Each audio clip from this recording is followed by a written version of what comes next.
кейде ойлап қоямын сол. Менікін десе сол шетелге көбірек ұнай ма деп қалам кейде. Бұл сөздерінен Димаштың елдің кеткісі келетіндігін аңғаруға болады. Бірақ олай емес. Естеріңізде болса, көктем мезгілінде әнші гастрольдік турнесінің басталғанын хабарлаған болатын. Соның жалғасы ретінде шетелдік көрермендерін қуантпақ. Әзірге екі қала белгілі.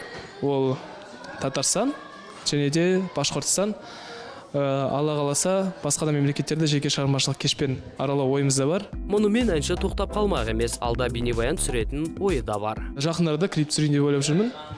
Бірақ менің ойымша ол екі тілде болуы мүмкін, немесе бір тілде, бірақ та бір тілде болатын болса, ол ағылшын тілінде болады. Оның сыры да сол шетелдік көрермендерін қуанту. Айтпақшы, әнші өткен жылы Славян базар байқауынан жеңіспен оралған еді. Енді бұл жетістігін еселемек. Алдағы уақытта бір үлкен әлемдік байқауға дайындалып жүрмін. Қай байқау екенін әзірге айтпаймын.